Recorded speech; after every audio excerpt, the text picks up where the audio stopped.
the details of the package under mission Atmanirbhar Bharat. First, the Honorable FM and MOS will brief, then we will take some questions from you. Over to Finance Minister.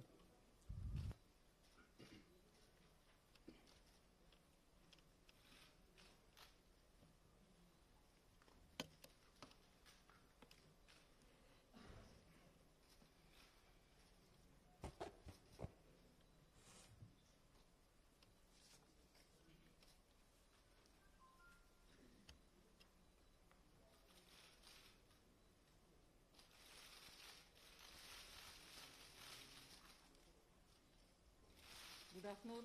Can you hear me with my mask or should I remove it? Are you okay? It's better now?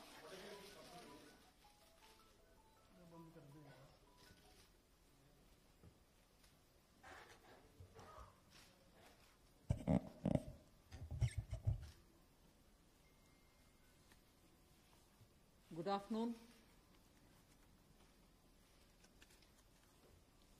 I'm sure all of you will have heard the Honorable Prime Minister speak last night to the nation. He laid out a vision, a comprehensive vision. And that vision was laid out after wide and deep consultation with several sections of our society. And these discussions were held at various levels, with various ministries, and also gradually taken up to the level of the Prime Minister's office. And the Prime Minister himself has been spending considerable time to make sure that the inputs obtained are given due consideration and they form a part of the package that's being given to the country.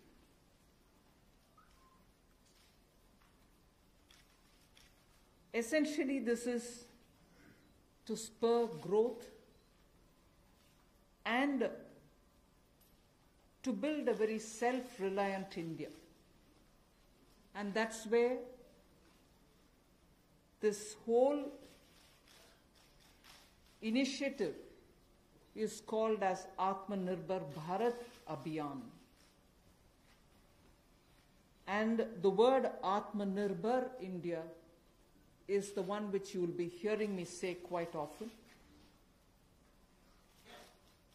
I know, coming from South India, a lot of people wondered what it actually meant.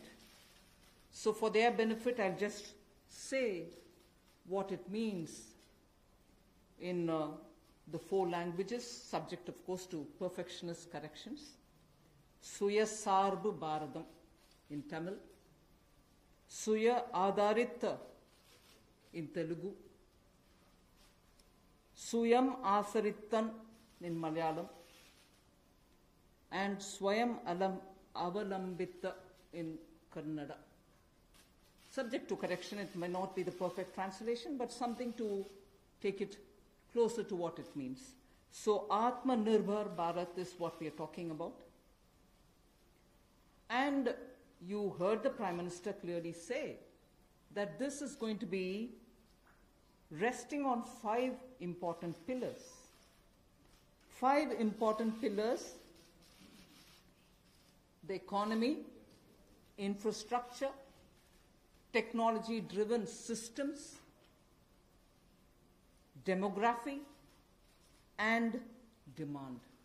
So if these are the 5 pillars on which we are trying to build Atmanirbhar Bharat, the focus obviously will be what can be defined as the factors of production in today's language. Factors of production, all of us know that we've been hearing it: land, labor, capital, and enterprise. Today, we recast it, say it the same way, but then essentially referring to the very same factors of production, but in this Atmanirbhar Bharat, our focus therefore would be on those factors of production which are land, labor, liquidity, and law. So essentially it addresses issues of ease of doing businesses, ease of doing, compliance and regulations being due diligence observed, and so on. And in this, the intention is to build brands. Intention is also to take local brands, and build them to a global level. So there is a global value chain integration also as a part of this vision which the Prime Minister has put before us. Certainly when he says Atmanirbhar Bharat, it is not to look inwards and cut India to become an isolationist country. It certainly talks about a confident India which can rest on its strengths and also be able to contribute to the globe, the way in which the Prime Minister rightly pointed out. The production of PPE and masks and also ventilators to an extent has rapidly grown within these 40 days. We have the capability, we have the enterprise to build such capabilities and help the world with it. And therefore India shall continue contributing to the globe. You've also been seeing, I'm moving away from Prime Minister's last night's speech, you've been seeing that the government being led by Prime Minister Modi, even in 2014-19 regime, was a listening, was a sensitive, and also was a responding government. And that is why I list before you the various reform-driven steps which have been successfully taken. It's important for us to recall that now. Even as we talk about building a new India, building an India which is going to be Atmanirbhar. If I were to group them into different categories and list out what has been done by this government, even in between 2014 and 19, if you were to talk about the poor, we had the DBT-based reforms, based on which today, as we look at the migrants, look at the poor, look at the lockdown in their lives and the impact it has made in their lives, the DBT enabled us to directly put money into their accounts, and they didn't even have to go to the bank to collect it. The bank mitras were able to come and deliver the money, and therefore that reform based on Jan Dhan accounts, based on Aadhaar, and based on mobile technology has brought a revolution in this country, which many countries do recall now, and many of them are not able to do it, although India is able to do it. So for the poor, the DBT, the micro-insurance schemes, PM Awas Yojana, Ujjwala Yojana, again something which has made it possible for people to have free cooking gas in the last 3 months. It wouldn't have been possible to reach out to the poor to have their cooking gas given unless the Ujjwala scheme was so successfully implemented. Swachh Bharat Abhiyan and Ayushman Bharat. And therefore for the poor, during the last tenure, the several schemes which benefited were all reform driven. If I were to talk about agriculture in the same spirit, PM Fasal Bima Yojana, PM Kisan Yojana, which again has come off handy, that we were able to front load the money to the Kisan during this lockdown. Otherwise it wouldn't have been possible. Creating new fisheries department, Krishi Sinchai Yojana, were all aimed at bringing reform in agriculture. Similarly, talking of business and also trying to bring in better business environment. PSB cleanups happened, public sector banks cleanup, after a heavy load of phone banking resulting in NPAs. Public sector banks recapitalization, FDI liberalization, ease of doing business reforms, which were taken down to the third level of administration governance, IBC reforms, GST reforms, and today because of the GST reforms, you're able to see what impact lockdown is having on small and medium businesses. And finally, reforms in other areas, very quickly to recall. National Highway Authority, the TOT plans, the airport privatizations, power sector reforms, which resulted in India becoming a power surplus country from shortages always. 175 gigawatts of solar targets. Out of 86 gigawatt has already been achieved out of that number. And cleaning up of the coal mine sector. These are all things which I would want to recall here before we talk about what we are offering in the Atmanirbhar Bharat. This is the foundation. This is the credential with which the Prime Minister has always been on the side of reform, reform for better living in this country, ease of living in this country.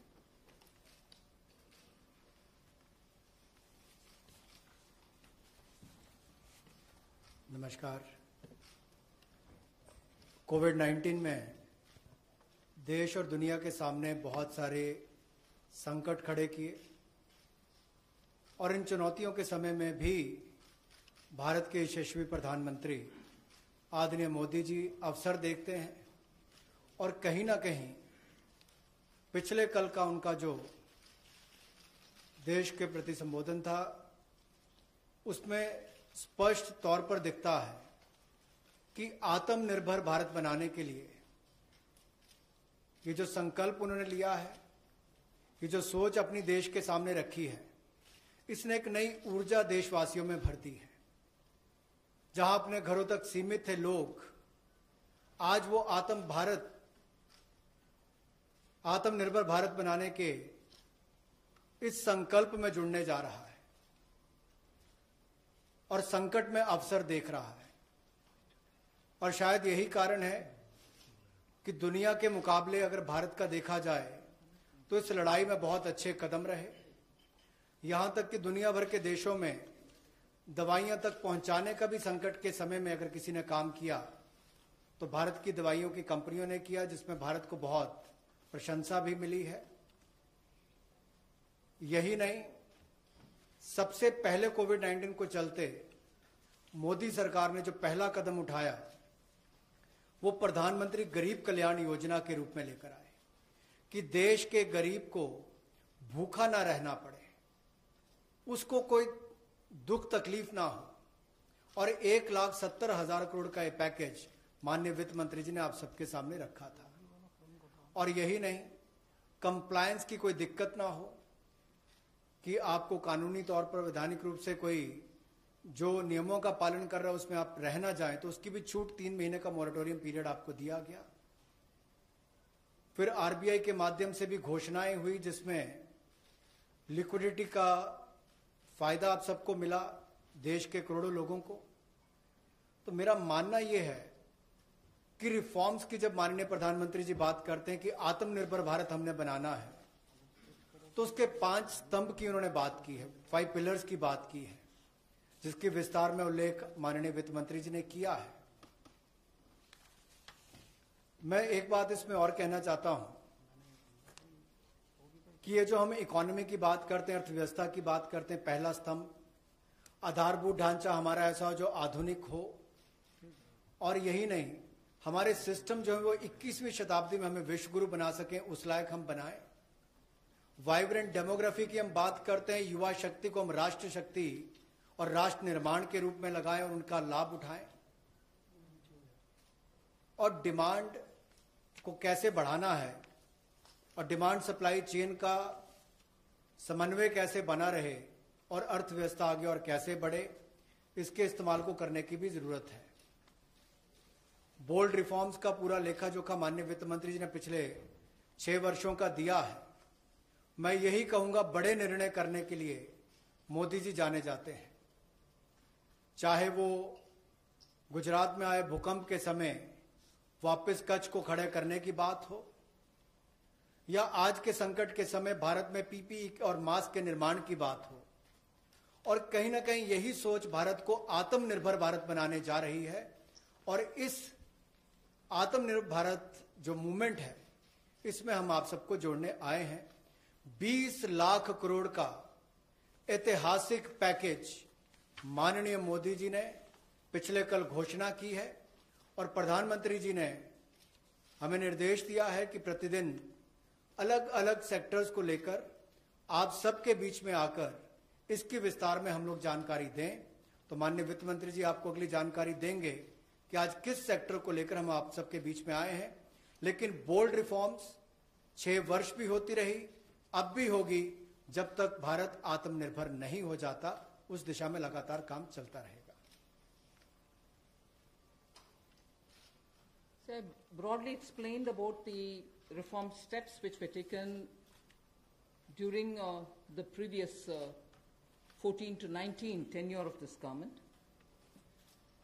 And after the 2019 elections, the July budget was presented. Post that, immediately, in this very hall, we met several times, over several fortnights, when we had to respond to the call of the hour, the need which was felt by the SMEs and many others. And all this only to underline the fact that you're speaking with a sensitive, a responsive, and a government which believes in consultation. So then after that, the budget of February 2020 was presented, but soon after came Corona.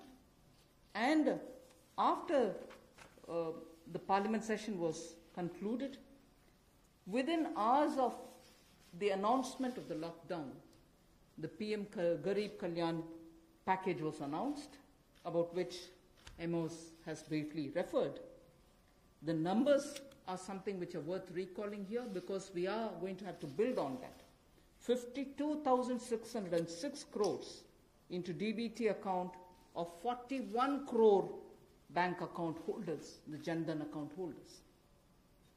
18,000 crore worth grain and pulse transfers happened, in which 48 lakh metric tons of wheat and rice have been distributed, costing 69 crores, to 69 crore account ration card holders. 71,738 metric tons of pulses have been distributed to 6.25 crore card holders. Aside from this, non-card holders have also been distributed grains. And I mentioned a minute ago about the Ujjwala scheme, which helps distribution of free cylinders. Divyang and old age pensioners have all been also given assistance. So after the lockdown, within a couple of hours, meaning within a day or two, we came with that announcement of the Garib Kalyan package. With that, there was also a compliance and also due diligence related deadline dates which were postponed so that ease of compliance could come in. Beginning today, I come over to speaking about today. Beginning today, for the next few days, I shall be coming with this entire team before you to put out the details of the vision which PM has put forth yesterday.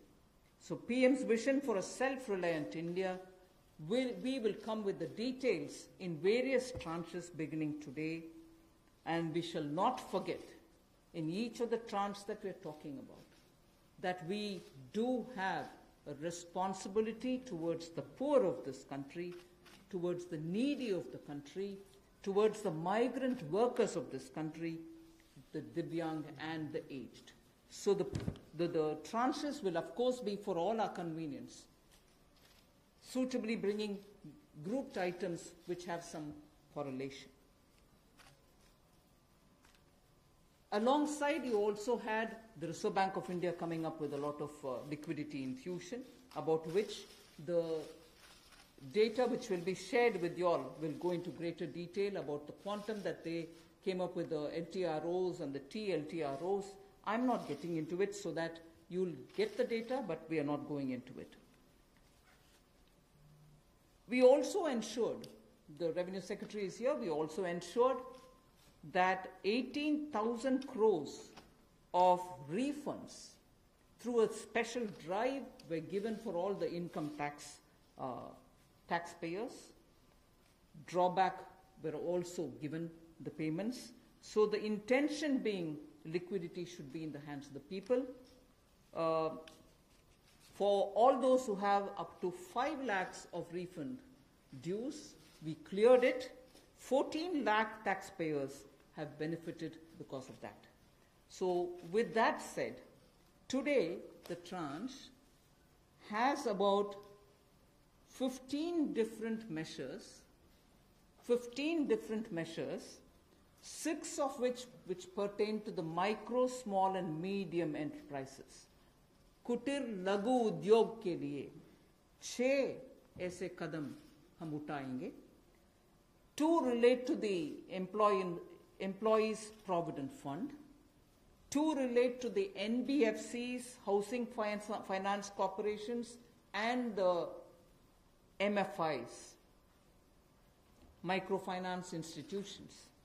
1 relates to DISCOMs, 1 relates to contractors, 1 relates to real estate, and 3 are tax measures that we've taken. So I'll get into the detail of today's tranche of announcements. I said there are 6 major steps for the MSMEs. The first one, there is a collateral-free automatic loan for MSMEs which is being provided. This will give facility up to 3 lakh crores. 25 crore outstanding for those MSME units for whom 25 crore is the outstanding loan, or 100 crores whose turnover will benefit from this. These loans will have a 4-year tenure, and there will be a moratorium given for 12 months. These are going to be 100% credit guaranteed over as a cover given to banks and NBFCs on principal and interest. So this is going to be available till 31st October 2020. There are no guarantee fees, no fresh collaterals required. So I guess this will benefit 45 lakh units so that they can resume their business activity and also safeguard jobs.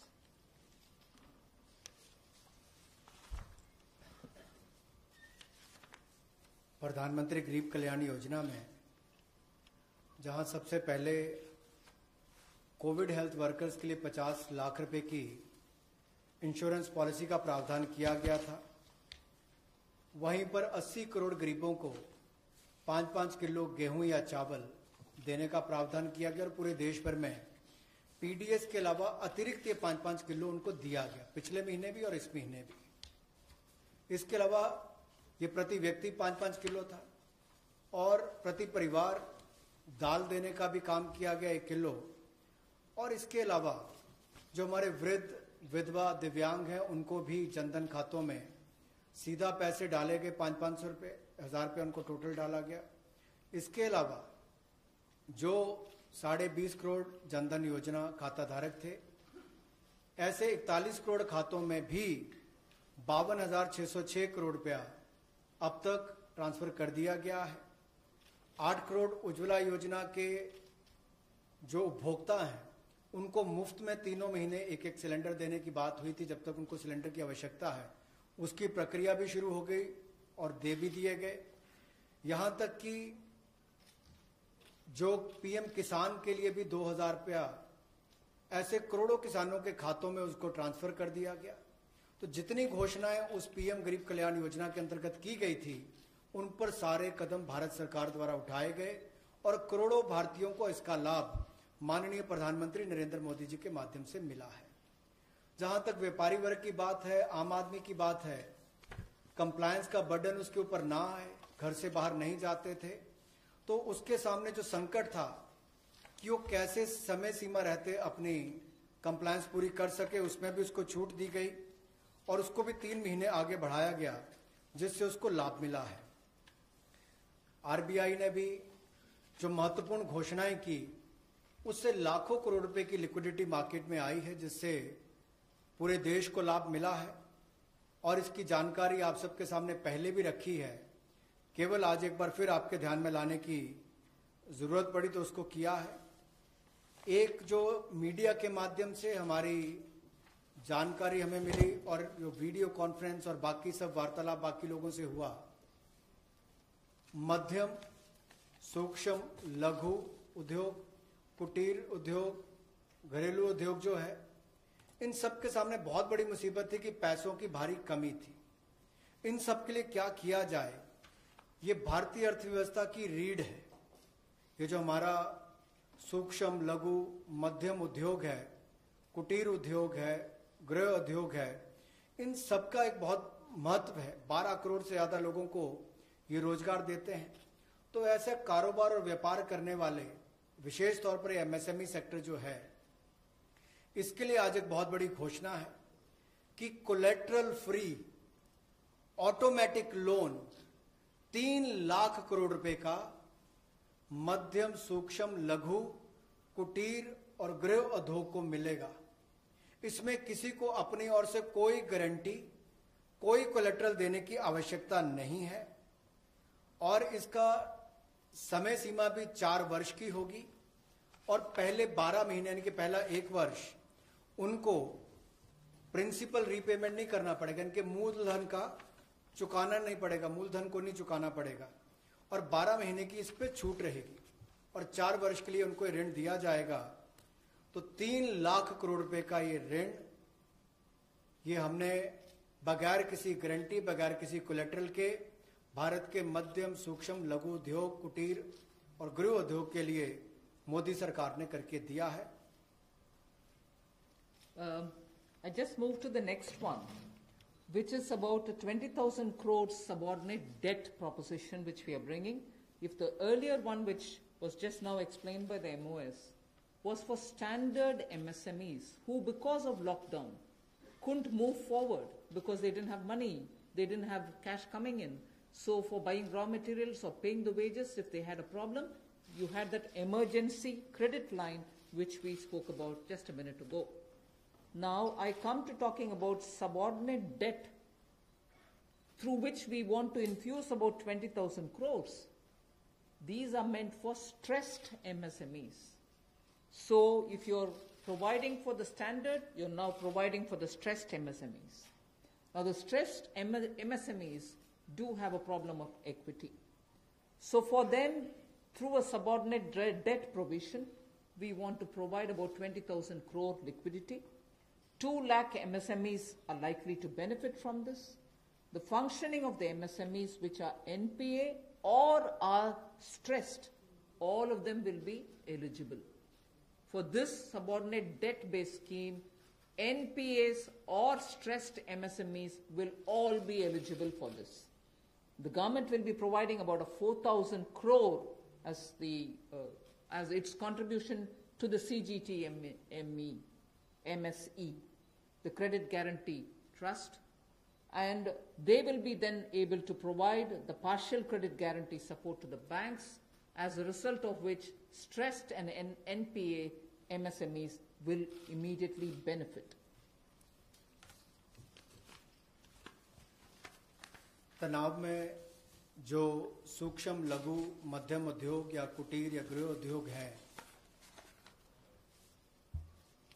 उनकी इन परिस्थितियों को देखकर गौण कर्ज या अधीनस्थ ऋण के रूप में 20,000 करोड़ रुपए का प्रावधान इन स्ट्रेस्ड एमएसएमईज के लिए किया गया है, ताकि इनकी जो कमी आती थी उस कमी को दूर किया जा सके। और इसमें भी लगभग 2 लाख से ज्यादा मध्यम लघु सूक्ष्म कुटीर उद्योग को लाभ मिलने वाला है और ये 20,000 करोड़ का गौण ऋण ये तनाव वाली एमएसएमईज को दिया जाएगा। The next of the MSME linked steps that we are taking, this is the third. There is a fund of fund being created for infusing about 50,000 crore as equity into the MSMEs. This will benefit those MSMEs who have the potential and who are viable. So we spoke about those who are standard. We spoke about those who are NPAs and stressed.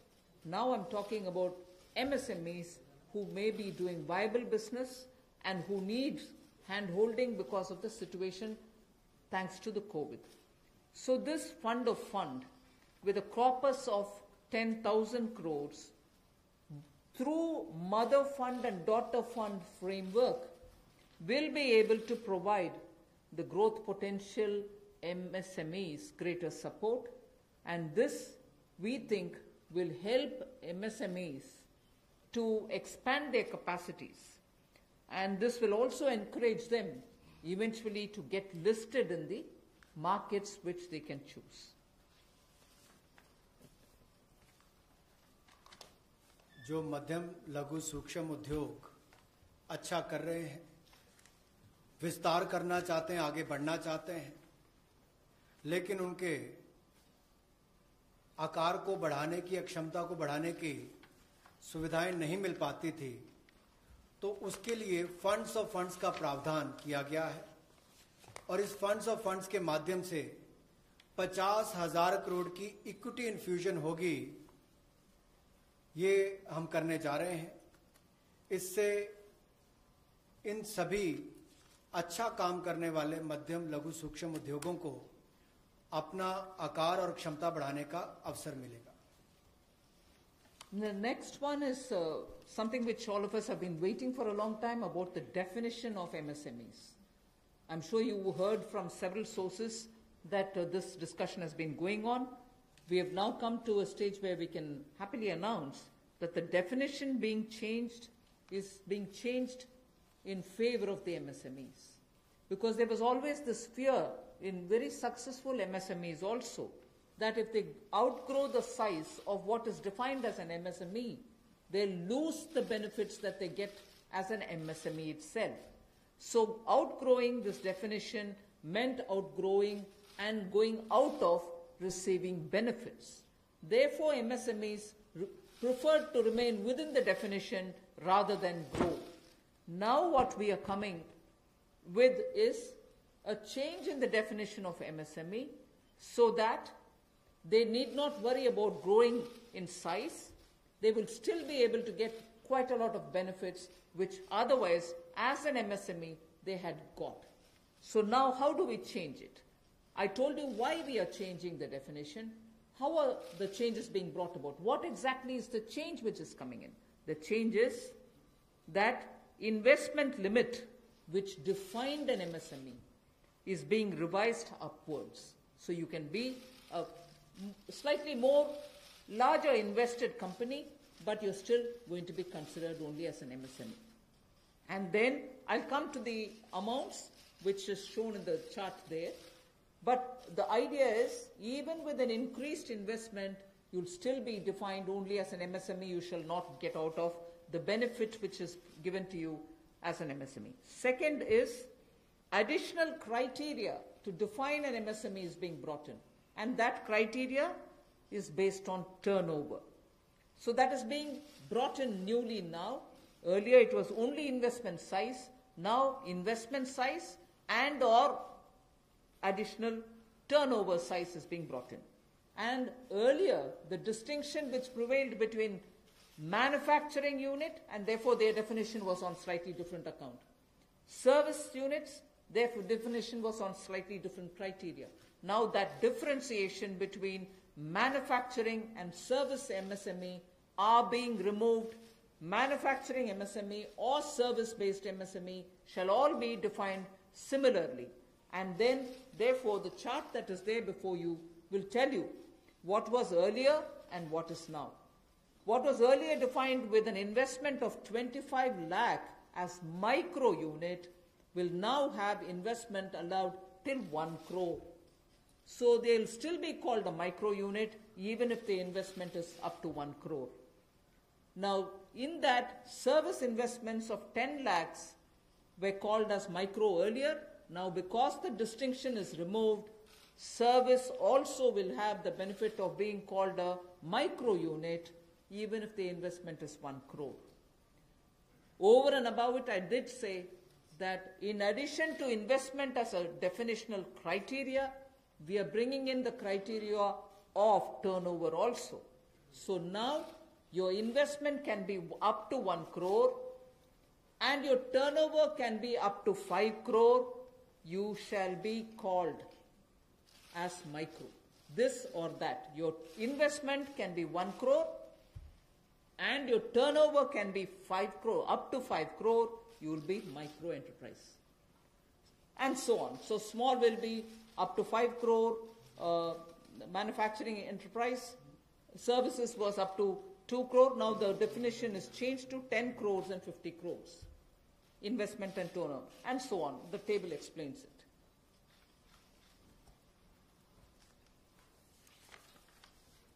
सूक्ष्म लघु मध्यम उद्योग में इसकी परिभाषा में कम दहलीज होने के कारण ये लगातार संकट रहता था कि अगर हम इससे बाहर जाएंगे तो हमें जो हमारे बेनिफिट्स मिलते हैं, लाभ मिलते हैं, उससे हाथ धोना पड़ेगा। और यही कारण था कि हमारे कुटीर सूक्ष्म लघु उद्योग कभी बड़ा बनने का सपना नहीं देखते थे, और सपना देखते भी थे तो ये जो सीमा इसके लिए रखी गई थी, कम दहलीज थी, इसके कारण ये बड़े नहीं हो पाते थे। और कहीं ना कहीं जो आज कंपटीशन है उसमें फिर ये बहुत पीछे रह जाते थे। वर्षों लंबित मांग है, वर्षों से मैं सुनता आ रहा हूं, चौथी बार एमपी बन गया, कब से शुरू हो रही, आज तक वही मांग है। मैं धन्यवादी हूं प्रधानमंत्री मोदी जी ने इस पर यह कदम उठाने के लिए कहा है। और जो पहले क्राइटेरिया था कि मैन्युफैक्चरिंग यूनिट जो है वो 25 लाख से कम इन्वेस्टमेंट की होगी तो माइक्रो में आएगा, और सर्विस एंटरप्राइज जो थी वो 10 लाख तक की अगर उसने इन्वेस्टमेंट की होगी तो माइक्रो में आएगा। अब इसमें एक बदलाव किया गया है कि निवेश की लिमिट को तो बढ़ाया गया है, साथ में कारोबार को भी जोड़ा गया कि आपने व्यवसाय या कारोबार कितना उस वर्ष में किया है। तो इसको इन्वेस्टमेंट को बढ़ाकर माइक्रो के लिए 25 लाख से बढ़ाकर 1 करोड़ तक की जो इन्वेस्टमेंट करेगा वो माइक्रो यूनिट कहलाएगा। और ये मैन्युफैक्चरिंग और सर्विसेज दोनों के लिए एक ही क्राइटेरिया रहेगा, तो सर्विस सेक्टर को भी माइक्रो में आने का लाभ मिला है। तो 1 करोड़ से कम निवेश करने वाले को माइक्रो इंडस्ट्री में, जो 5 करोड़ तक का व्यापार कारोबार करेगा उसको माइक्रो कहा जाएगा। स्मॉल वाले के लिए 10 करोड़ तक का निवेश और 50 करोड़ तक का कारोबार करने का प्रावधान, और मीडियम जो है उसमें 20 करोड़ तक का निवेश और 100 करोड़ तक की टर्नओवर। तो आप कल्पना कीजिए कि कल तक जो शायद मीडियम वाले के लिए आता था वो आज आपके स्मॉल वाले के लिए भी उससे बेहतर ऑप्शंस आकर खड़ी हो गई। तो इससे हमारे कुटीर सूक्ष्म लघु मध्यम उद्योग को बहुत बल मिलने वाला है। एक और बैंकों का हाथ पकड़ना, पैसा देना, दूसरी तरफ से डेफिनेशन चेंज करके उनके आकार और क्षमता को बढ़ाने का अवसर देना, ये अपने आप में क्रांतिकारी कदम इस दिशा में लिया गया है। I move to the fifth step in the MSMEs. I said total 6 measures have been are getting announced today. Of the 6, the fifth one is that for government procurement, tenders up to 200 crores will no longer be on global tender route, meaning global tenders will be disallowed in government procurement for tenders up to 200 crores. Why is this being done? Majority of the MSMEs in India were unable to supply those big mother units, as you may call, big, large companies, who they were serving all the while. Suddenly the conditions became, based on the global tenders, unmatchable by our MSMEs. So they were disqualified from supplying to companies for whom they actually grew as ancillary units. As a result, many of our MSMEs were not anymore able to participate in supplying products to many of these large units. So by bringing this condition now, we are saying for global tenders worth 200 crores or less, particularly for government procurement, they need not be global tenders at all. So this will make MSMEs do their business with a lot more confidence and carry on with it. Self-reliant India will also then be able to serve Make in India, because small units can now be participant in government purchases.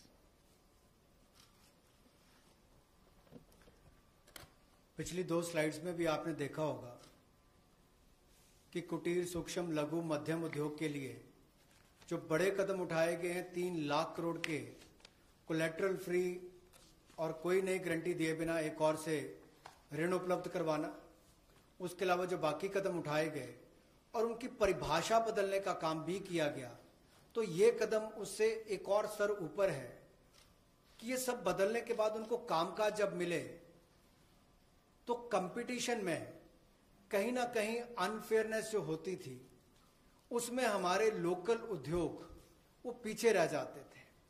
तो local को बल, local से global तक जाने की बात जो कल तक प्रधानमंत्री जी ने कही, उसी दिशा में एक ये कदम है। लोकल के लिए वोकल भी, लोकल को बल भी, लोकल से ग्लोबल भी। तो ये इसीलिए ग्लोबल टेंडर्स जो हैं, ये 200 करोड़ तक से कम वाले जो हैं, इसमें यानी कि 200 करोड़ से कम वाले में ग्लोबल टेंडर्स नहीं होंगे। इसमें हमारे सूक्ष्म, लघु, मध्यम उद्योग को लाभ मिलेगा और कहीं ना कहीं आत्मनिर्भर भारत की जो हम बात करते हैं, उस दिशा में कदम ये भी उठाया गया है। The 6th step towards MSMEs is post-COVID, trade fairs, exhibitions are going to be very difficult.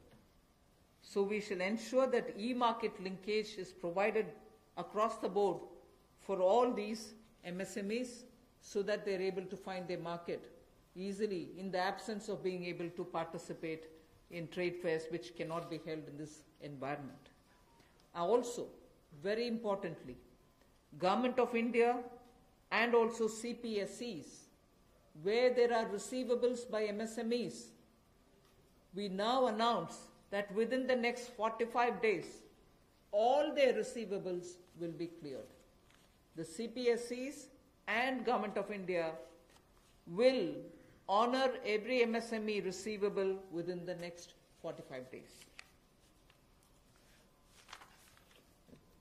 इसी तरह से एक बार फिर कुटीर, सूक्ष्म, लघु, मध्यम उद्योग के लिए ये जो चुनौतियां कोविड-19 के समय शुरू हुई कि घरों तक सीमित होना पड़ा और आप कहीं जाकर सामान बेचने में दुविधा आती थी, तो ई मार्केट लिंकेज करने की बात की, क्योंकि ई कॉमर्स का आजकल जमाना भी आया है, वो भी होगा।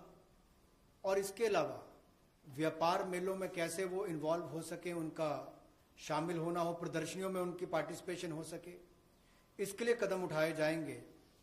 और जो हमारे सार्वजनिक केंद्र उपक्रम है, उसमें जो अगर उनके कोई पेंडिंग पेमेंट्स है, सरकारी है या PSUs में है, उनको भी अगले 45 दिनों में बल देकर वापस उनकी पेमेंट हो, ऐसा प्रयास किया जाएगा ताकि जल्द से जल्द उनकी पेमेंट हो, ताकि उनको राहत मिल सके। I now move to talking about EPF. You were aware during the Pradhan Mantri Garib Kalyan package, some measures were extended for the EPF. In that, we had said units which have 100 workers, 90% of whom are earning less than 15,000 rupees, will be able to draw from their EPF from the funds because they needed money in their hands.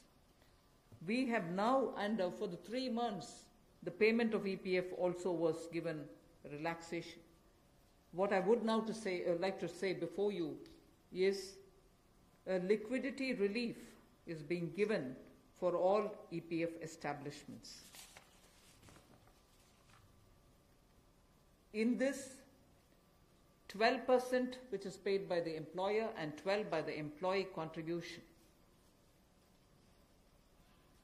We extend the support which Government of India gave for another 3 months. We had given it for March, April, and May up to May 2020. The payments were made into their eligible accounts by Government of India for March, April, and May. Nearly 3.6 lakh establishments benefited from this. liquidity relief of 2,500 crores to 72.22 lakh employees is now being proposed to be provided by extending this contribution for the next 3 months also. June, July and August 2020, the EPF contribution will be paid by Government of India, and this shall provide 2,500 crore liquidity support.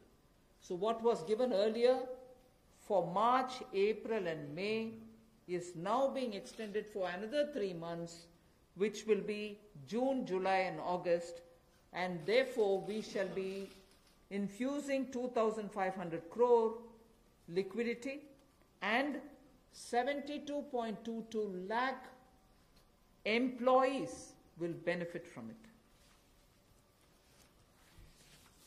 1,70,000 crore के प्रधानमंत्री गरीब कल्याण package में एक सुविधा दी गई थी कि EPF जो है, प्रोविडेंट फंड जो है, वो 12% जो कर्मचारी उसका भी और जो नौकरी देने वाला उसका भी 12% भारत सरकार देगी।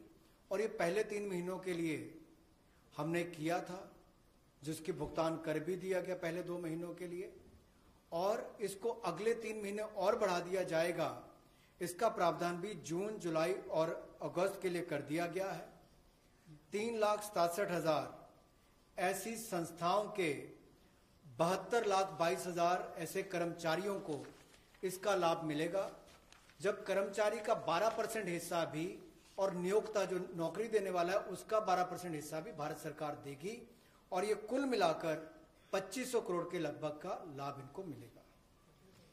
The next on EPF again, in order to provide more take-home salary for the employees and also to give relief to employers in the payment of PF for those which have not been covered under the earlier description, which is if you have 100 employees, 90% of whom are drawing less than 15,000, we announced a scheme earlier, which I'm extending for another 3 months. That's what was announced a minute ago.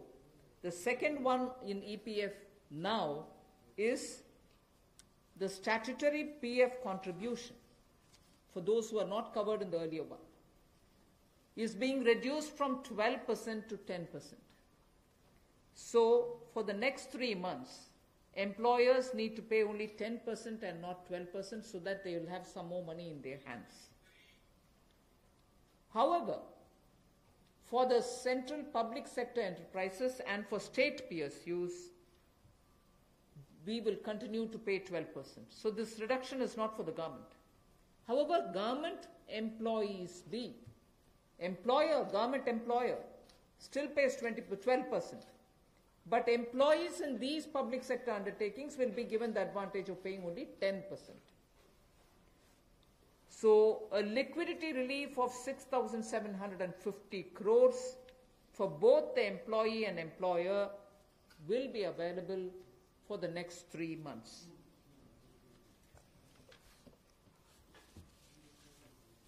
एक और प्रावधान, क्योंकि आज के समय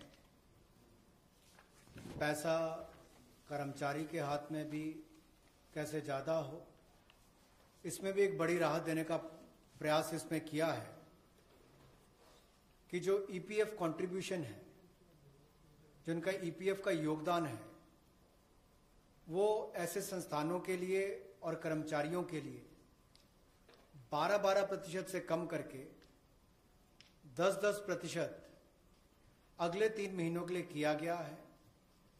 इससे कर्मचारी भी और संस्थान दोनों को लाभ मिलेगा। लेकिन जो सरकारी हमारी संस्थान है, सेंट्रल पीएससीज हैं, इनके लिए 12% ही रहेगा, उसमें कोई बदलाव नहीं किया गया है। तो इससे कुल मिलाकर 6,750 करोड़ रुपए का लिक्विडिटी सपोर्ट इनको मिलेगा और एक तरह से 6,750 करोड़ रुपया ज्यादा इनके हाथ में आएगा। The next one is about non-banking financial companies, housing finance corporations, and microfinance institutions. We have been hearing in spite of a lot of steps which the RBI took, in spite of all the provisions that we made between the July budget and the February budget, it was felt that the NBFCs were not able to get enough resources. And particularly, some NBFCs which were not very highly rated had particular difficulties in comparison to the others. So, Government of India now launches a 30,000 crore special liquidity scheme. Under the scheme, investment will be made in both primary and secondary market transactions, where investment grade debt papers, this is not infusing equity, this is taking and buying debt papers of NBFCs, housing finance corporations and microfinance institutions. And not high quality debt papers, they can be investment quality also. So this we expect will have an impact on those struggling NBFCs who need money to carry on with business. And these NBFCs are also those who have been funding MSMEs. So in order for these NBFCs to keep their network of MSMEs served, this infusion is absolutely necessary. And these securities with which you're going to buy these debt papers will be fully guaranteed by Government of India. They will be fully guaranteed by Government of India. We hope that this will also bring in a lot of difference for NBFCs who have access to small and micro units, and therefore we want to ease the flow of credit through these NBFCs who have only not so good debt papers in their hands. गैर banking वित्तीय कंपनियां NBFCs या फिर हमारे housing finance companies और micro finance institute, इन सब के लिए जो इनके पास लिक्विडिटी की कमी आती थी, धन का अभाव होता था, उसके लिए ये नई योजना लेकर आए हैं जिसमें 30,000 करोड़ रुपए का विशेष तौर पर प्रावधान किया जाएगा। स्पेशल लिक्विडिटी स्कीम ये होगी जिससे इनके धन की आपूर्ति भी होगी और इसके माध्यम से जहां एक और हाउसिंग सेक्टर को बल मिलेगा, एमएसएमई सेक्टर को बल मिलेगा, उसका भी लाभ हमारी अर्थव्यवस्था में और नीचे आम आदमी को पहुंचेगा और इसका पूरी तरह से गारंटी भारत की सरकार देगी। The next facility also for the NBFCs is to give 45,000 crore liquidity infusion through a partial credit guarantee scheme for the NBFCs in particular. This is an existing scheme, but we are expanding its scope. Expanding its scope only because it will now cover borrowings such as primary bond issued, the commercial papers.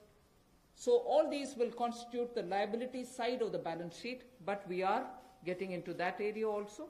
But in this case, as different from the previous one, 20%, the first 20% loss alone will be borne by the guarantor, which is Government of India. The first 20% loss. So in this again, AA rated papers below and also below that will all be included. Even unrated papers will be eligible for investment. This we think will help many of the microfinance institutions, and with this, if money goes into their hands, even based on unrated papers, we guess they will have liquidity to reach out to the MSMEs who may be in the far-flung areas. जहां पहली 30,000 करोड़ की liquidity guarantee scheme लेकर आए थे, liquidity scheme लेकर आए थे NBFCs के लिए, एचएफसीज और एमएफआईज के लिए, वहीं पर अब आंशिक ऋण गारंटी योजना ये लगभग 45,000 करोड़ रुपए की एनबीएफसीज का इसमें प्रावधान किया गया है। इसमें भारत सरकार गारंटर होगी, जो 20% का नुकसान इसके द्वारा सहन किया जाएगा, वहन किया जाएगा।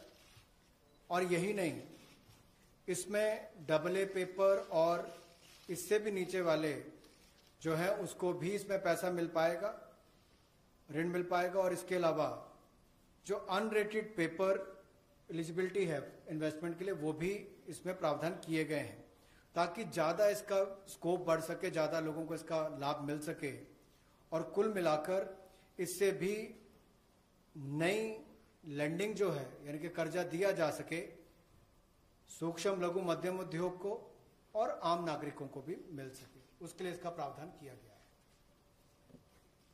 I move over to talking about the DISCOMs. DISCOMs today are facing unprecedented cash flow problems. They desperately need help. Otherwise, they are unable to pay the power generating companies. You know, all the states, DISCOMs are in serious crisis. So in order to help them, there is a emergency liquidity injection, which is happening to the extent of 90,000 crores. Now the Power Finance Corporation, REC, the Rural Electrification Corporations, both of them put together will infuse liquidity of 90,000 crores to all the DISCOMs against all the receivables that they have. They're sitting there without getting paid. In turn, they are not able to pay the GENCOs. In turn, the GENCOs are wondering where they will have more money to pay for producing electricity. And at a time when we are talking about Atmanirbhar Bharat, at a time when we are also rightly claiming the credit for having made India a surplus power generating country, we've reached a stage where DISCOMs don't have money because they're sitting with receivables. So we are now making a provision, a one-time provision, for PFCs and RECs to infuse that money into the DISCOMs against their receivables, and who in turn, this will be done with the state issuing guarantees. The guarantee, the amount which is being infused on guarantees being given by states. Now, obviously, having received that infusion of money, the DISCOMs will pay the GENCOs. GENCOs in turn will clear their dues and keep the cycle moving. Now, what does this do to the customer? The customer, we want the benefit to be passed on to the customer. We are in fact telling the central public sector generation companies that they shall give rebate to those DISCOMs which shall pass these benefits to the final customer. So we are making it clear to the central public sector generation companies that on receiving the money from the DISCOMs, they should be able to pass it on again back to the consumers. So this is a one-time infusion of liquidity for cash-desperate DISCOMs.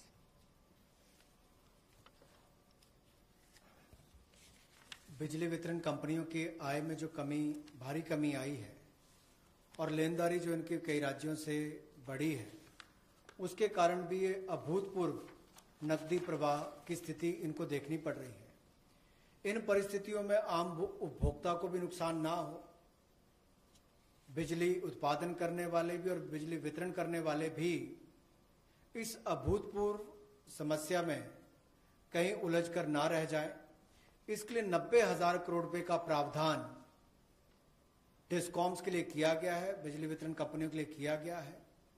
और ये 90,000 करोड़ रुपया जो बिजली वितरण कंपनियों को दिया जाएगा वो पावर फाइनेंस कॉरपोरेशन और रूरल इलेक्ट्रिफिकेशन कॉरपोरेशन के माध्यम से दिया जाएगा।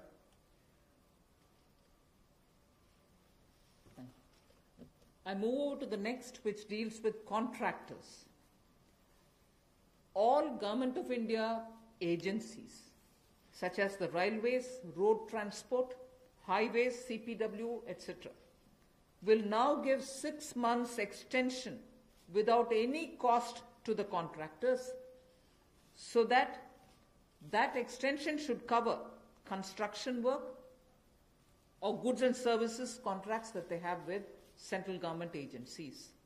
They can take additional 6 months to comply with the contract conditions.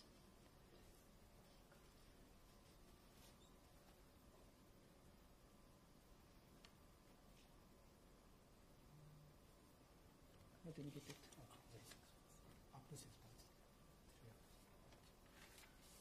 So the extension is up to 6 months, is what I'm being told. Okay. Covers construction. This shall cover construction work or cover even goods and services contracts. It will also cover completion of works and intermediate milestones that they may have. This will also cover and extend concessional period which is given in PPP contracts. So even the concessional periods will get extended up to 6 months. And in order to facilitate greater liquidity which they can obtain, government agencies will partially release bank guarantees to the extent of the partially completed contracts.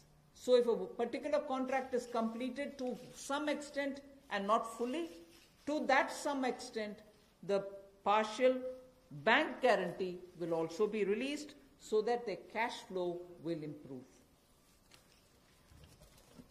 जहां एक और पहले 200 करोड़ तक के tenders global नहीं होंगे, एक वो राहत दी गई। अब उसके बाद जो अभी काम हमारे कॉन्ट्रैक्टर्स कर रहे हैं देश भर में, चाहे वो रेलवेज का हो, सड़कों का हो, हाईवेज का हो, सेंट्रल पब्लिक वर्क्स का हो, अलग अलग डिपार्टमेंट्स के हों, क्योंकि कोविड के कारण ये समस्या खड़ी हुई, तब उनको 3 महीने से ज़्यादा 6 महीने तक की राहत इसमें दी जा सकती है एक्सटेंशन के रूप में, ताकि उनको कोई खामियाजा ना भुगतना पड़े।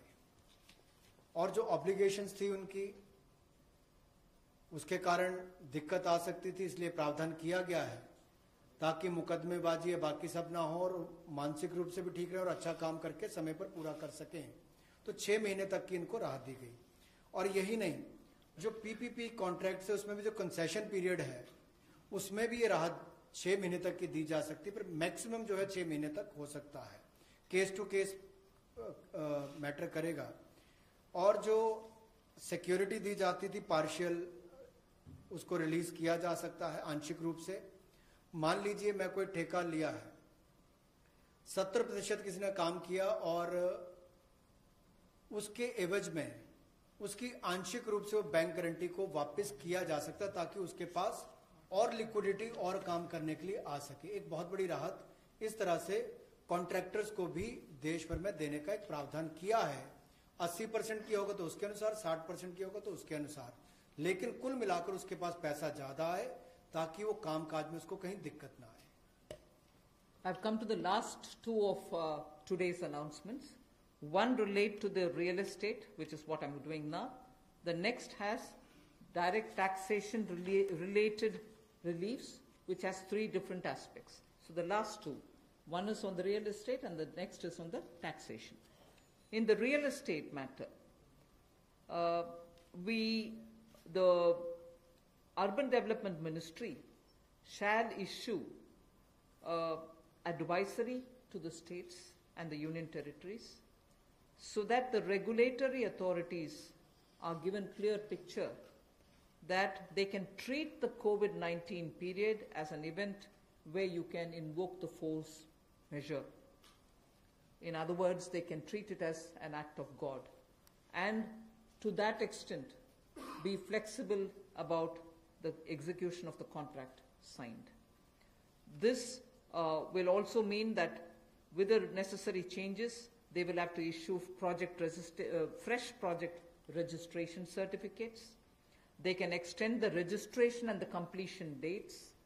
Suo motu, they can do it by 6 months for all registered projects, expiring on or before 25th March 2020. So using the force majeure clause, they can suo motu extend the registration and completion date by 6 months if the project was registered on or after 25th March 2020. So there need not be individual applications separately for it. They can suo motu do it. They can also issue fresh project registration certificate automatically with revised timelines. So this way, people who had entered into a contract and got fixed because of the coronavirus will not suffer. These measures, we think, will de-stress developers and real estate industry which is already in difficulty, will benefit with the new timelines. कोविड-19 का प्रभाव हमारे real estate projects पर भी पड़ा होगा और इसके लिए ही ministry of housing and urban development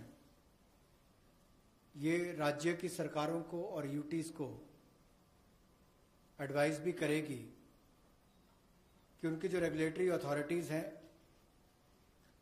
वो एक प्रावधान करें कि जो रजिस्ट्रेशन और कंप्लीशन डेट है उसको सुओ मोटो 6 महीने तक आगे बढ़ा दिया जाए और इसकी जो 25 मार्च तक जो एक्सपायरी डेट थी यानी कि उसको 6 महीने तक आगे बढ़ा दिया जाए और इसमें कोई इंडिविजुअल एप्लीकेशंस मंगवाने की आवश्यकता नहीं है। जो 25 मार्च तक थी उसको वैसे ही 6 महीने तक का आगे विस्तार कर दिया जाए, उसको आगे अवधि को आगे बढ़ा दिया जाए। रेगुलेटरी अथॉरिटीज को भी यही अनुरोध किया गया है और इसमें ministry of housing and urban affairs के माध्यम से जाएगा कि 3 महीने तक पीरियड उसको भी आगे बढ़ा दिया जाए और जो फ्रेश प्रोजेक्ट रजिस्ट्रेशन सर्टिफिकेट्स हैं वो भी रिवाइज टाइमलाइंस के साथ दे दिए जाए। तो इसी तरह से रेरा के अंतर्गत जो टाइमलाइंस है उसको आगे बढ़ाने की जो बात कही गई है इसमें विस्तार में कही गई। I move over to talking about the tax-related proposals, which is my last. You're fairly familiar with the TDS and the TCS tax deductions which happen. We have now from, let us say, tomorrow till 31st March 2021, reduced the TDS rates and the TCS rates by 25% of the existing rate. So if the existing rate is 100, it will be reduced by 25%. This shall apply to all payments, if they are payment for contracts or professional fees or interest or rent or dividend or commission or brokerage. All of these will be eligible for this 25% rate reduction. Through this, and as I said, this will be coming into force from tomorrow and last till March 31st, 2021. And this reduction we think will release nearly 50,000 crores in the hands of the people who otherwise would have paid it as TDS. This reduction alone is going to give 50,000 crores back to the people, in the sense it will be in their hands rather than coming in as payment of taxation. जो TDS rates हैं वो सभी non salaried payment वालों को, residents को, और TCS rate जो है उसमें 25% की कटौती की गई है फाइनेंशियल ईयर 2020-2021 के लिए, और इससे 50,000 करोड़ रुपए का लगभग लाभ आम जनता को मिलने वाला है। यानी कि अगर मेरा 100 रुपया बनता था तो मैं 100 रुपये की बजाय अब 75 रुपये दूंगा और उसमें 25% की कटौती की गई है। तो एक बहुत बड़ी राहत कार वेतनभोगी इन सबके लिए, non salaried payment to residents, इनके लिए की गई है। The next is a set of dates which are getting extended for direct tax, some of the measures that we are taking. All pending refunds to charitable trusts and non-corporate businesses and professions, including that of proprietorship, partnership, LLP and cooperatives, shall be issued immediately. I did mention at the beginning that we have already refunded quite a lot of refunds which were either 5 lakhs or lesser to individuals who waited for their refund for a long time, and through that nearly 14 lakh people had benefited. Now we are saying that the pending refunds of all charitable trusts, non-corporate businesses, professions, proprietorships, partnerships, LLPs and cooperatives, many of whom can be very small, Many of these are in cooperative sectors, many are MSMEs, many are small partnerships. All their refunds will be given immediately, which will mean that they will get their due money, that's their money, they will get it back in their hands without any delay. Then the due date of all income tax returns for the year 2019-2020 are now being extended from 31st July 2020 and 31st October 2020 to 30th November 2020.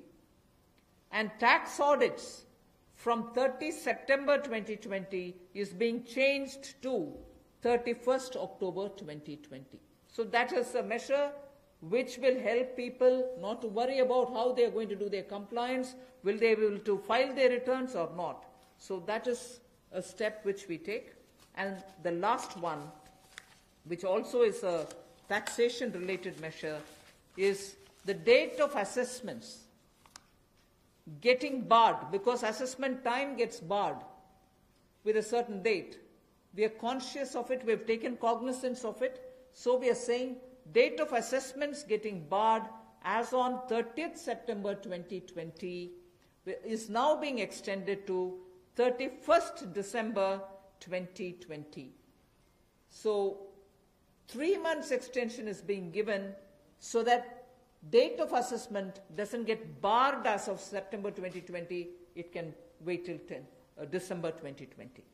And also, those getting barred on 31st March 2021, we are saying this in advance, those getting barred as of 31st March 2021 are being extended to 30th September 2021. There are clear now, again 6 months extension for those March. We are telling that in advance.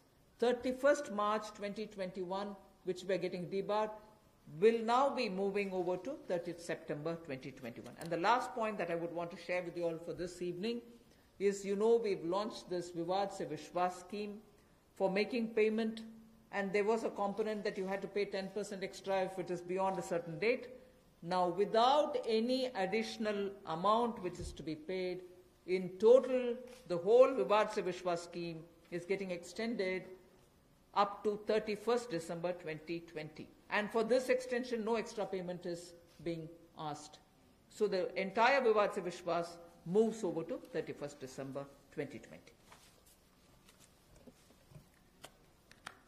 5 lakh तक के refund 14 lakh से ज़्यादा लोगों को अब तक वापस कर दिए गए थे। उसके अलावा जो उससे ऊपर वाले उसकी भी प्रक्रिया शुरू, और बहुत सारे लोगों को वो भी वापस कर दिए गए हैं जो रिकॉर्ड समय के अंदर किए गए।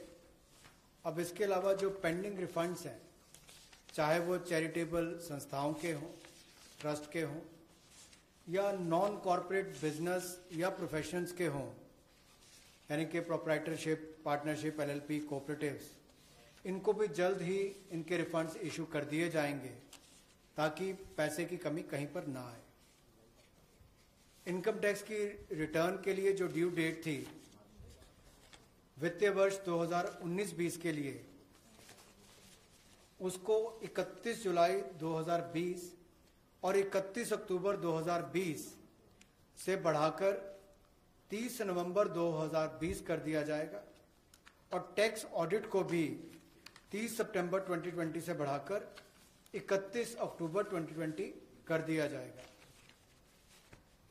जहां तक डेट ऑफ असेसमेंट की बात है, ये भी वर्जित हो रही थी 30 सितंबर 2020 को, इसको भी एक्सटेंड कर दिया जाएगा 31 दिसंबर 2020 तक, और जो वर्जित हो रही थी 31 मार्च 2021 को, इसको 30 सितंबर 2021 तक बढ़ा दिया जाएगा। मैं एक बार फिर कह देता हूं, जो डेट ऑफ असेसमेंट्स जो बार हो रही थी 30 सितंबर 2020 को, उसको 31 दिसंबर 2020 तक बढ़ा दिया गया है, और जो बार हो रही थी 31 मार्च 2021 को, उसको 30 सितंबर 2021 तक बढ़ा दिया गया है। विवाद से विश्वास स्कीम बजट के समय भी हम लाए थे, लेकिन इन अभूतपूर्व परिस्थितियों के चलते इसको भी जिनको पेमेंट करनी है कोई अतिरिक्त पेमेंट ना किए बिना, एडिशनल अमाउंट दिए बिना इसको 31 दिसंबर 2020 तक एक्सटेंड कर दिया गया है, ताकि आप 2020 31 दिसंबर तक पेमेंट कर सकते हैं। उसमें आपको कोई अतिरिक्त पेमेंट नहीं करनी पड़ेगी। मैं धन्यवाद करना चाहूँगा फाइनेंस मिनिस्टर का, MOS फाइनेंस का, for a detailed briefing to all of us on these particular subjects. Madam, with your permission, 2 questions we are going to take online and 4 questions we can take from the hall here. So first I take the question online. How does the government plan to finance rupees 20 lakh crore stimulus? Maybe this is a question I should answer after I finish all my announcements in the various tranches. But government has also given a slightly altered schedule, the borrowing schedule. So that is one of the ways, that is, I repeat, that is one of the ways in which we are also expecting to finance. But the other details about how exactly are we going to get financing this will be probably more appropriately answered after we finish announcing all the tranches. Number 14. मेरा सवाल यही है कि borings को लेकर के पहला सवाल था, इस पे थोड़ा सा अगर आप और बताना चाहें कि इतने बड़े पैकेज के लिए सरकार फिलहाल बोरिंग को लेकर के क्या योजना है, आने वाले वक्त में किस तरीके का और प्रावधान करने की योजना है। और दूसरा ये कि जो बैंक गारंटी, जो लगातार बैंक पिछले 2-3 महीने में ये बात को लेकर के चिंतित थे कि कुछ सेक्टर्स पर लोन देने के लिए वो ज्यादा पॉजिटिव नजर नहीं आ रहे थे और बैंक गारंटी, सरकार से गारंटी को लेकर के वो लगातार अपील कर रहे थे। ऐसे में आपको लगता है कि इस बड़े पैकेज के बाद में बैंक की तरफ से लोन देने की शुरुआत हो पाएगी और लिक्विडिटी फ्लो की जो कोशिश है उसको कामयाबी मिलेगी? मैं आपके सेकंड क्वेश्चन को जवाब दे देती हूँ, बट फर्स्ट क्वेश्चन अब शायद दोबारा बोलना पड़ेगा, मैं ध्यान से शायद सुने नहीं। सेकंड क्वेश्चन के लिए मैं जवाब ये दे रही हूँ कि ये गारंटी का विषय जो आपने उठा रहे हैं कि बैंक से भी मांग था, उसके लिए तो आज गारंटी का विषय भी हमने घोषणा कर चुके हैं। सो उसके कारण हम ये मानते हैं कि बैंक्स में थोड़ा और तैयारी होगी। मगर वैसे भी पिछले एक सप्ताह से बैंक सेक्रेटरी इधर देवाशीष पांडा जी हैं, लगातार कितने बैंक से क्रेडिट जा रही है, किन को जा रही है, MSME की जा रही है, रिटेल सेक्टर को जा रहे हैं, ये विषय हम फिनेंस मिनिस्ट्री के हैंडल से और PIB के द्वारा भी जानकारी देते आ रहे हैं। इसमें हम स्पष्टता से ये समझें कि बैंक्स लोन देने से संकोच नहीं कर रहे हैं। सैंक्शन किए हुए लोन्स हैं जिसमें बैंक का ये कहना है कि सैंक्शन करने के बाद भी कस्टमर आकर के लॉकडाउन खत्म होने के बाद हम आकर लेंगे, प्लीज तब तक आप पैसा रिलीज ना करें। ऐसे रिक्वेस्ट कस्टमर रख रहे हैं बैंक के सामने। मैं ये नहीं कह रही हूं सभी कस्टमर्स ऐसे बोल रहे हैं, मगर ज्यादातर कस्टमर्स ये बोलने की वजह से सैंक्शनड लोन का विवरण हम दे रहे हैं हर 2 दिन के एक बार, फिर भी वो अमाउंट रिलीज क्यों नहीं होता। और ये भी प्रश्न उठते हैं कि क्यों बैंक्स रिवर्स रिपो में, रिजर्व बैंक में लगातार पैसा डाल करके आ रहे। कारण यही है कि सैंक्शन करने के बाद भी क्लाइंट्स उनके अपने चॉइस पर कह रहे हैं कि लॉकडाउन निकालने के बाद, हटने के बाद हम पैसा रिलीज करवाएंगे आपसे। सो ये भी है विषय, हम इसका पूरे हर पहलू अंडरस्टैंड करने का आवश्यकता है। Your first question? That's all right. That's covered. Number 12. I'm Sapna here. Very good afternoon. Ma'am, 2 questions. A lot of queries are coming from various quarters that after the announcement of the additional borrowing by the government last Friday of 4.2 lakh crore approx, how much is of that's going to be taken care in terms of meeting the revenue gap, ma'am? And the stimulus which you've just mentioned. And ma'am, in today's announcements, would you be able to give us any indication as to what would be the cash outgo by the government?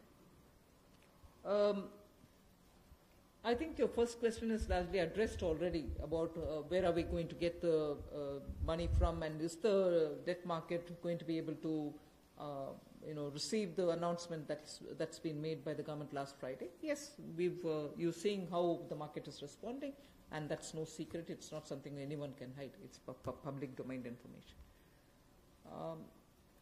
I have broadly indicated the amounts. But in any case, end of the all the announcements, 4 or 5 announcements, you'll get to know.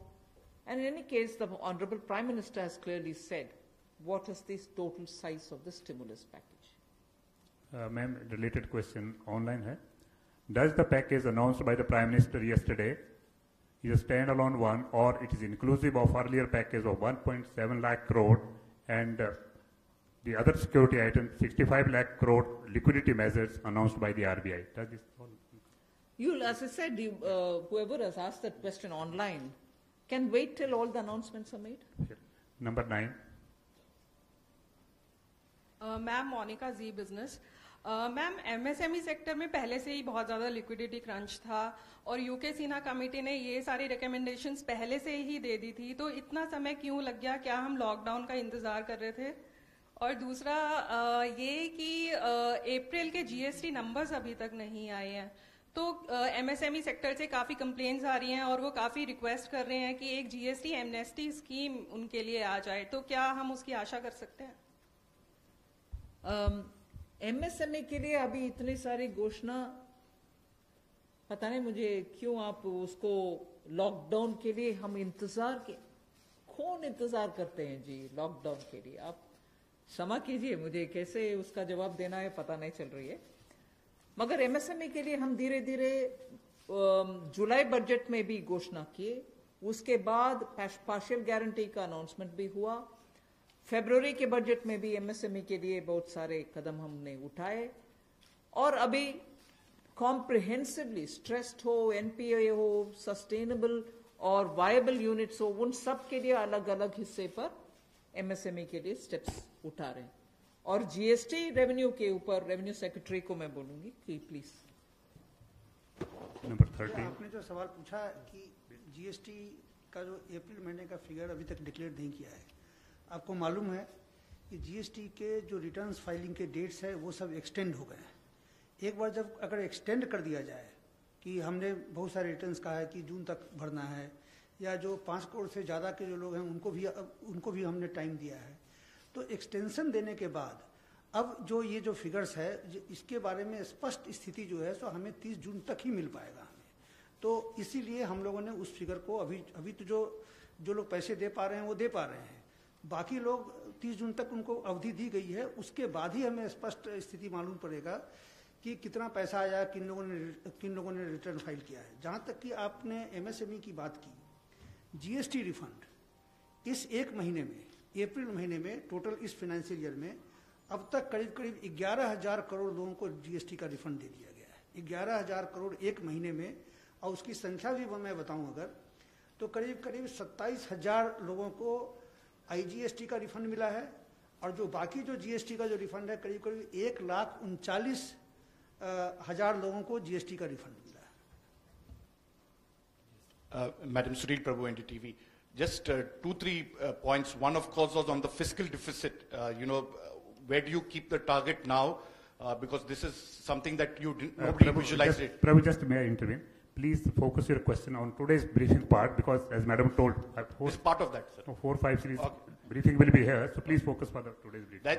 That is one part of it, madam. The fiscal deficit and, the states asking for FRBM and, certain measures which you have been part of the deliberations in that aspect. The second is that when you say the EPF and this package that is being given to MSMEs, especially, there is unemployment that is taking place. How are you going to safeguard that, through various measures vis-a-vis this? And what exactly is the outlay that we are envisaging in terms of from the finance minister? You've actually sort of spread like a bird's eye view of what's going to come. So I might want you to wait for the next announcements. 33. That's why I said it's 33. Ma'am मैं शैलेश हूँ NI से। Ma'am MSME को लेकर आपने तमाम announcement करे हैं, उसमें 2-3 तो क्लैरिफिकेशन चाहूँगा। एक तो जो एमएसएमई की डेफिनेशन आपने चेंज करी है, उससे कितनी कंपनीज को बेनिफिट होगा, और जो 200 करोड़ से ऊपर के जो टेंडर हैं, जो फॉर ग्लोबल टेंडर्स आते थे, कितने लोग जो हैं उससे, कितने ग्लोबल टेंडर्स उससे बाहर हो जाएंगे। और मैम एक सवाल मेरा ये है कि जो आज आपने अनाउंसमेंट करा है और जो इंफ्रास्ट्रक्चर का 1 लाख करोड़ का जो आप लोगों ने टारगेट करा है, उसमें से कितना इसमें अनाउंस हुआ है या अलग है कुछ? मैं ये प्रश्न जो आपने उठाया ग्लोबल टेंडर के विषय में, कोई बाहर नहीं होंगे लोग, इसमें पार्टिसिपेट करने के लिए हम कदम उठा रहे हैं ना। अगर ग्लोबल टेंडर का आवश्यकता नहीं है, जिसके वजह से स्मॉल एंड मीडियम इंडस्ट्रीज उसमें भाग लेना मुश्किल समझ रहे हैं, हम उस रिक्वायरमेंट को ही हटा दिया कि ग्लोबल टेंडर कॉल फॉर ना करें, जिससे 200 करोड़ से कम वाले गवर्नमेंट प्रोक्योरमेंट में एमएसएमई भाग लें। एक्सक्लूशन नहीं है, इंक्लूशन होगा। Last question 104। वो आंकड़ा मैं बाद में दूंगी। अभी the intention of that definitional change is to have more companies remain as micro, small and medium enterprises.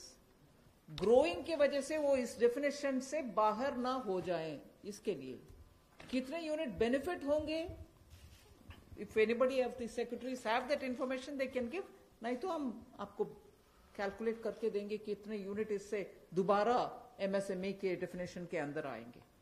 मैं आमिर हूं न्यूज नेशन से। एक ब्रॉड पिक्चर को लेकर के एक सवाल है कि जो लॉकडाउन की स्थिति हुई उसके बाद से अब तक भारतीय अर्थव्यवस्था को कितना नुकसान पहुंच चुका है, और दूसरा ये कि जो ये आपका स्टिमुलस पैकेज है 20 लाख करोड़ का, लॉकडाउन की स्थिति आगे भी बढ़ती है अगर, और ये स्थिति ऐसे ही बनी रहती है, तो इससे इसको कितना अर्थव्यवस्था को फायदा पहुंचेगा और कितना अब तक नुकसान अर्थव्यवस्था को हो चुका है?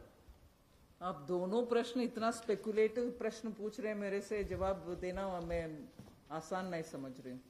अगर lockdown continue, how can I answer?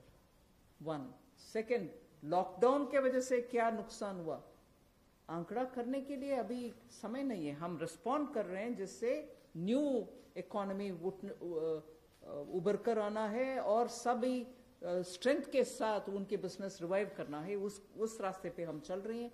इसीलिए I can't answer even your first question. I'm sorry. Where from this question is coming? Please just last question has already been taken. I know that there are large number of questions today, but friends, as we are meeting regularly for next 2-3 days, so please it's end of house, sir. I thank Madam and thank MOS. Thank you very much.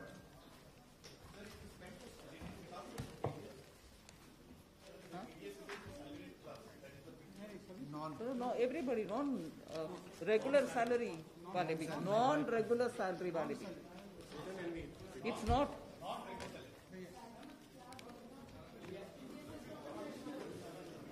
TDS is for professionals, TCS is for others, no?